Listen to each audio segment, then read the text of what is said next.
लाखों अंध भक्त दीवाना गोदी मीडिया बने जहान में।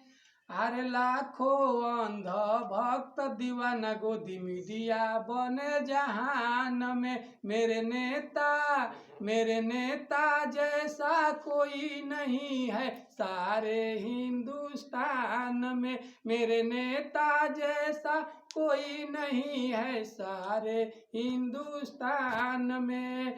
अपना में देखावे दागन दूसरा के सामान में।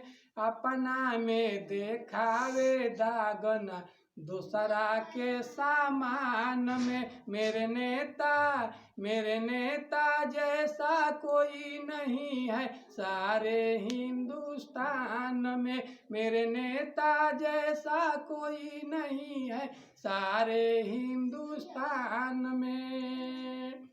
सोना के कहा तो रहे चिड़िया जमन देश हो। लकड़ियों के कहा तो नइखे बिगड़ल ऐसन फेस हो। विश्वगुरु बनल चाहस देश बेचवा के पहचान में। मेरे नेता जैसा कोई नहीं है सारे हिंदुस्तान में। लाखे अंध भक्त दीवाना गोदी मीडिया बने जहान में।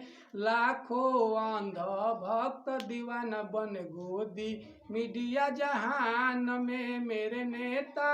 मेरे नेता जैसा कोई नहीं है सारे हिंदुस्तान में। मेरे नेता जैसा कोई नहीं है सारे हिंदुस्तान में।